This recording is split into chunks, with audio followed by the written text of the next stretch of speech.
ಸಮಸ್ತ ಕೇವಲಿಗಳಿಗೆ ಜಯವಾಗಲಿ. ಸಮಸ್ತ ಗುರುಗಳಿಗೆ ಜಯವಾಗಲಿ. ಜೂಜಾಟದ ಬಗ್ಗೆ ಹೇಳುತ್ತೇನೆ. ಒಂದು ಊರಿನಲ್ಲಿ ಬಹಳ ದೊಡ್ಡ ಕಪಟಿ ಮನುಷ್ಯ ಇದ್ದ. ಮತ್ತೆ ಅವನು ಜೂಜಾಟದಲ್ಲಿ ಬಹಳ ಪ್ರಸಿದ್ಧಿ ಇದ್ದ. ಅದೇ ಊರಿನಲ್ಲಿ ಒಬ್ಬ ಸರಳವಾದ ವ್ಯಕ್ತಿ ಇದ್ದ. ಮತ್ತೆ ಅವನಿಗೊಬ್ಳು ಹೆಂಡತಿ ಬಹಳ ಚೆನ್ನಾಗಿದ್ಲು, ಸುಂದರವಾಗಿದ್ಲು. ಅವಳನ್ನು ನೋಡಿ ಈ ಜೂಜಾಡುವಂತ ಕಪಟಿ ಮನುಷ್ಯ ಆಕರ್ಷಿತನಾದ. ಹೇಗಾರು ಮಾಡಿ ಅವಳನ್ನ ಪಡೆಯಬೇಕು ಅಂತ ಹೇಳಿ ಒಂದು ದಿವಸ ಏನೋ ಒಂದು ಉಪಾಯ ಮಾಡಿ ಅವಳ ಮನೆಗೆ ಅವಳ ಗಂಡನ ಜೊತೆಗೆ ಇವನು ಜೂಜಾಡುವುದಕ್ಕೋಸ್ಕರ ಹೋದ. ಆ ಪಂದ್ಯದಲ್ಲಿ ಷರತ್ತಿಟ್ಟ, ಜೂಜಾಟದಲ್ಲಿ ಯಾರು ಸೋಲ್ತಾರೆ ಅವರು ಕೈಗೆ ಏನು ಸಿಗುತ್ತದೆ, ಯಾವ ಸಂಪತ್ತು, ಅದನ್ನ ಮನೆಗೆ ತೆಗೆದುಕೊಂಡು ಹೋಗಬಹುದು ಅಂತ ಹೇಳಿ ಜೂಜಾಟದ ಷರತ್ತು ಇತ್ತು.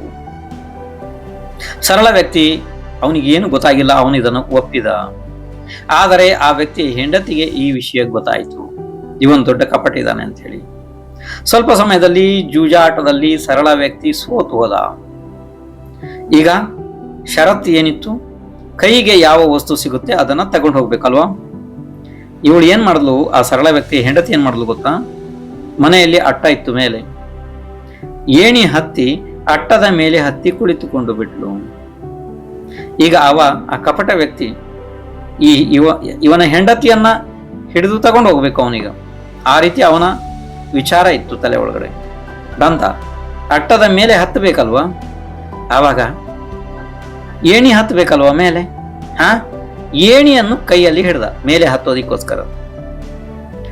ಹೆಂಡತಿ ಹೇಳಿ ಮೇಲೆ ಅಟ್ಟದ ಮೇಲೆ ಕುತ್ಕೊಂಡು ಆವಾಗ ಹೆಂಡತಿ ಏನಂದ್ಲು ಗೊತ್ತಾ, ನಿನ್ನ ಕೈಗೆ ಏಣಿ ಸಿಕ್ಕಿದೆ ಅಲ್ವಾ, ಪಂದ್ಯ ಏನಿತ್ತು, ಕೈಗೆ ಏನು ಸಿಗುತ್ತದೆ ಅದು ಮೊಟ್ಟ ಮೊದಲಿಗೆ ನಿನ್ನ ಕೈಗೆ ಏಣಿ ಸಿಕ್ಕಿದೆ ಅಲ್ವಾ, ತಗೊಂಡು ಹೋಗಪ್ಪ ಅದನ್ನ ಅಂತ.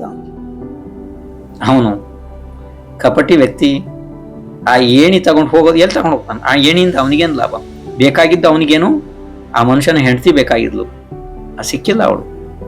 ಸಾಕಷ್ಟು ಸಲ ಏನಾಗ್ತದೆ ಅಂತಂದ್ರೆ, ಈ ರೀತಿ ಕೆಲವೊಂದು ಬುದ್ಧಿವಂತಿಕೆಯಿಂದ ಕಪಟಿಗಳಿಂದ ಪಾರಾಗಬೇಕಾಗುತ್ತದೆ.